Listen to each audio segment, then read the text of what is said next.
we need to move on to the endodermal derivatives. And we see one question asking vaginal epithelium. It's a controversial question, and I choose my answer as the endoderm of the urogenital sinus. Actually, urogenital sinus is going to give us three things, that is urinary bladder, urethra, and lower vagina, all having epithelium from the endoderm of urogenital sinus. So keeping this answer, let's look at the details.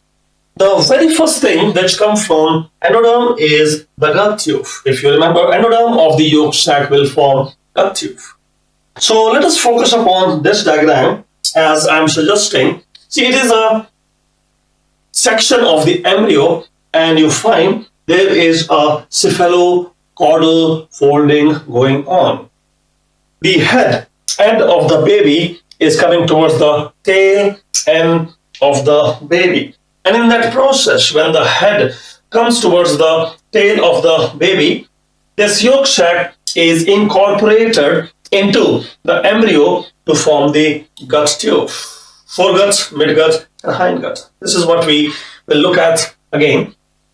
As you will notice, here is the yolk sac, and this yolk sac is incorporated into the embryo. So as it is getting incorporated into embryo, it will form three parts of the gut tube. And what are the three parts of the gut tube? Let us magnify the last diagram and see the details. As you magnify the diagram, you will notice this is the yolk sac, which is now incorporated into the embryo to form the three parts of the gut tube, namely the foregut here. Now, if this is the foregut, there is a midgut as well. And if that is the midgut, then there is a hindgut.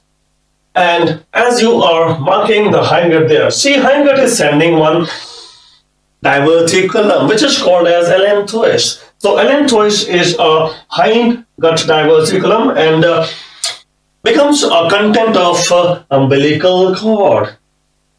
There's one more content of umbilical cord, which is called vitelline duct, and the vitelline duct is here. Now this vitelline duct, which is a midgut diverticulum, the vitelline duct, which is a midgut diverticulum, is also a content of the umbilical cord. Actually, it is connecting the yolk sac with the midgut. Then we look at the developing baby having gut tube, three parts, more details. So this is going to be a foregut coming from endoderm of the yolk sac, and there is the midgut and also the hindgut. You see, hindgut is giving a diverticulum, which is called as the allantois, and this allantois or allantoic diverticulum, which is endodermal diverticulum, is becoming a content of the umbilical cord. So here you see, this is the umbilical cord. Inside that you have one more diverticulum. One of the diverticulum is the allantois, as you can mark out here.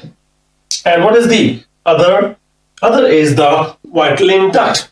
As you say, the other one is the vitelline duct. It is actually a midgut diverticulum. Now, midgut diverticulum is vitelline duct, hindgut diverticulum, allantois. Let us look at a section of the umbilical cord then. And along with these two diverticula, there will be some blood vessels as well. So this is the section of the umbilical cord. Inside that you have some jelly, which is called as the Watson's jelly. And inside the Watson's jelly, you have some blood vessels along with the two remnant of the diverticula. Actually, those diverticula, they will disappear, but something will be left, and that you can see inside the umbilical cord. What were those diverticula? Actually, this is the remnant of the vitelline duct, which should normally be obliterated, and this is the remnant of the allantois, which should normally be obliterated. And what if they are persisting? If they are persisting, then the baby will have some anomalies, which we will have to discuss later in the abdomen region. What are the vessels passing through the umbilical cord? You notice that there is a vein, the umbilical vein, which is only one in number. But how are you showing the vein in red color? Because it is carrying oxygenated blood from the mother to the baby. So umbilical vein is red color because it was carrying oxygenated blood from mother to the placenta to the baby. And what about the arteries? Arteries are 2 in number and they are shown blue color. Why? Because they carry deoxygenated blood from the baby towards the placenta and mother. Give it to the mother for oxygenation. So there are 2 umbilical arteries, yes, and blue color. Yeah, because they carry the deoxygenated blood, and all of this is in which jelly? That is called as Watton's jelly. And umbilical cord is covered by amnion. It is covered by the amnion. Actually, the baby is in the amniotic cavity. Amniotic cavity is covered by amnion, and baby sends the umbilical cord. That umbilical cord is also covered by amnion. Now, as we look at this diagram again, let me tell you that the respiratory tube is developing from the foregut endoderm. Now, when you say there is a lung bud coming from the foregut endoderm, let us proceed further how this lung bud from the foregut endoderm is going to form the lungs themselves. See, this diagram will tell us this is the foregut and giving a respiratory tracheobronchial bud, and that tracheobronchial bud which you see is further growing, not only forming the trachea and the bronchi but also forming the lungs themselves. A question will come, lung epithelium is from which germ layer? You say lung epithelium is from the endoderm of the foregut there. Now we are going to make the diagram of the gut tube giving us respiratory tube, but there is one more tube which you have to discuss here. Lower part of genitourinary tube developed from the hindgut. You have just seen the foregut was giving us the respiratory tube, and the hindgut will give us lower part of genitourinary tube. Like how? You notice here, this is called as the urogenital sinus giving urinary bladder. If you remember, I told you the endoderm of the urogenital sinus giving 3 things. One is the urinary bladder, one other is urethra, and then lower vagina coming from endoderm of urogenital sinus, which is actually connected with the endoderm of the hindgut. So this is the diagram which we are supposed to draw. One more thing you notice, in the lateral wall of pharynx, there are some pharyngeal pouches. Developing pharynx in the lateral wall, there are some pharyngeal pouches lying by endoderm, and those pharyngeal pouches are going to give us glands like the parathyroid gland and the thymus gland. Now, parathyroid gland and the thymus gland, they are coming from endoderm of the pharyngeal pouches. But be careful, a question has come recently. Where is the connective tissue of thymus from? Then you say connective tissue of the head and neck region is mostly from neural crest cells, secondary mesenchyme. See, there are 2 things. One is endoderm of the pharyngeal pouches in the lateral wall of pharynx is going to form the thymus gland. Thymus gland is from endoderm of pharyngeal pouches, but not the connective tissue. Connective tissue of the thymus is from the neural crest cell, forming some secondary mesenchyme. Let us make this diagram ourselves now. So we are going to make the gut tube here.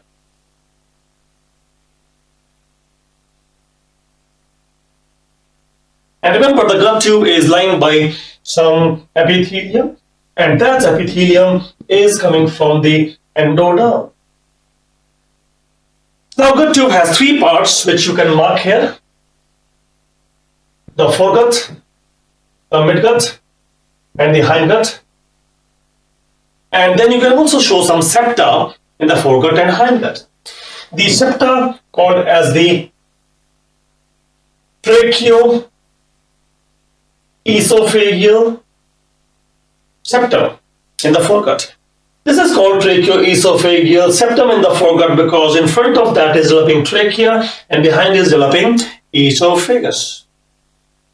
This part of the foregut is not only giving us trachea but also the bronchus and the lungs. So trachea, bronchus and the lungs. As I said, that's a question coming, where is epithelium of the lung derived from? And your answer is epithelium of the lung or bronchi or trachea is from the endoderm of the foregut. And behind that is developing esophagus. Some babies have a problem with the tracheo-esophageal septum. There's a communication. So deficiency in the tracheo-esophageal septum can lead to tracheoesophageal fistula. You see, these babies are going to have a tracheoesophageal fistula and that will kill the baby. How come? Because gastric acid aspiration into the lung. Gastric acid aspiration into lung and is dangerous for the baby, may die because of aspiration pneumonitis. So the communication was due to deficiency in the tracheoesophageal septum. Now let us look at the lateral wall of the pharynx. And in the lateral wall of pharynx we have pharyngeal pouches. These pharyngeal pouches which are developing from the endoderm in the lateral wall of pharynx will form some glands, like there is the thymus gland and there is also the parathyroid gland. Now, as you say, the parathyroid gland or thymus gland, they are coming from endoderm of the pharyngeal pouches, but not the connective tissue, because connective tissue of the head and neck region is from the neural crest cell derived mesoderm, secondary mesoderm. Also, you can notice that there are some glands developing here at the junction of the foregut and the midgut. So what are these glands developing at the junction of the foregut and midgut? They are called as the liver and the pancreas. So liver and pancreas are endodermal derivative of the foregut, but developing at the junction with midgut. So you have known four glands from the foregut endoderm, namely the thymus, parathyroid gland, the liver and pancreas. Let us move on to the hindgut region now. In the hindgut region, there is a cloaca region, and in the cloaca region, you will see there is a septum, and that septum is called as the urorectal septum. Why do you say it is urorectal septum? Because separating urorectal sinus anteriorly and rectum posteriorly. So we are going to the hindgut region. There is the terminal hindgut region having cloaca region. In the cloaca region, you are having a urorectal septum separating urorectal sinus anterior and rectum posterior. There is a body which is developing at the tip of the urorectal septum, and that body is called perineal body.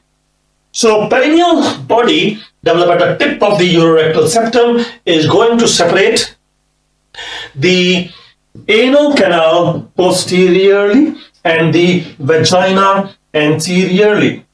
So as you see that there is a perineal body which is going to separate vagina opening anterior and the anal canal opening posterior. Rectum is continuation into the anal canal and urorectal sinus form vagina. I told you two more things, and the two more things are it is going to form urinary bladder and urethra also. So one question was asking if it is the urinary bladder and the urethra and the vagina, where is their epithelium from?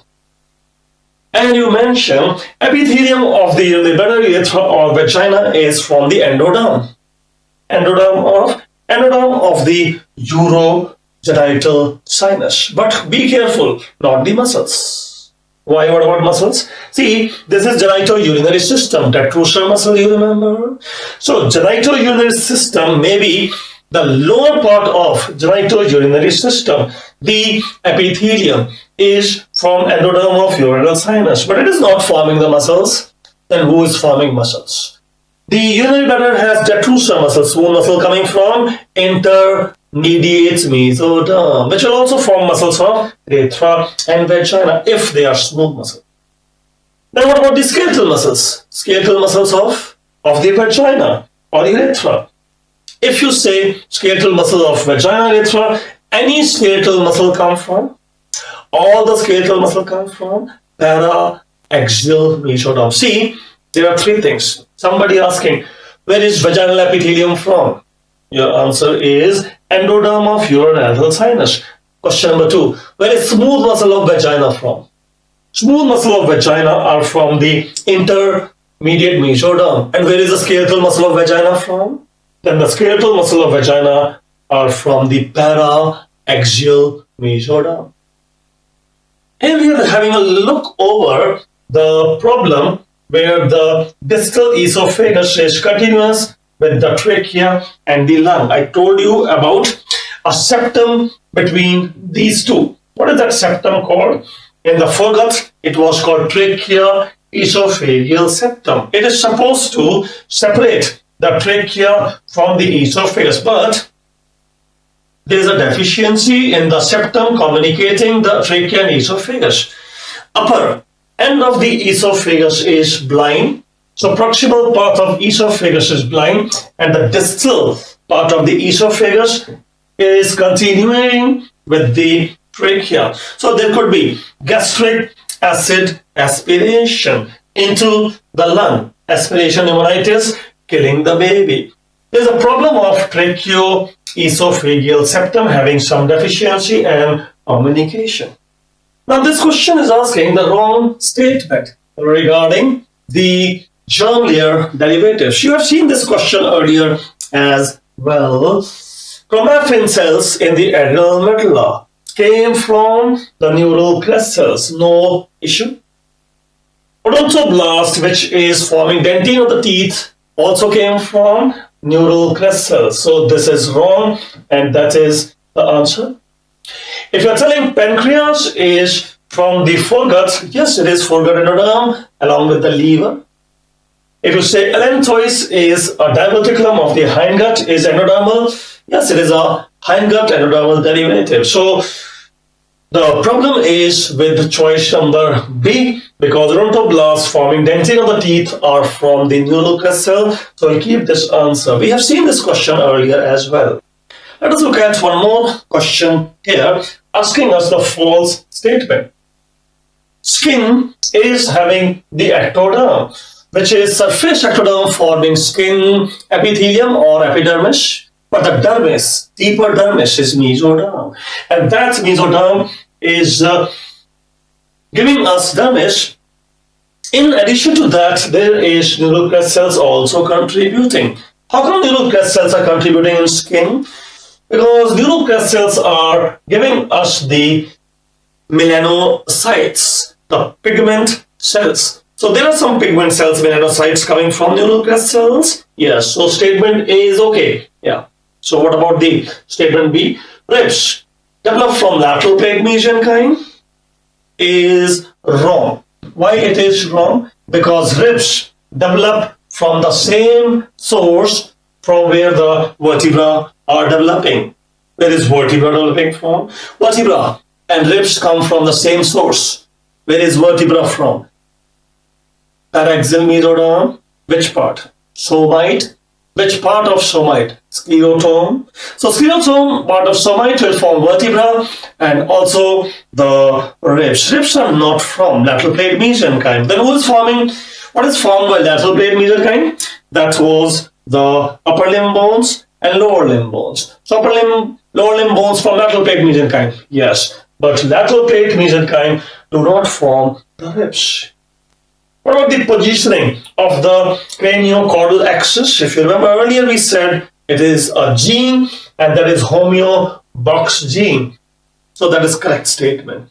And remnants of the notochord, I told you, nucleus pulposus of the intervertebral disc. So if you wanted a wrong statement, false statement, you already got it. That is choice number B there.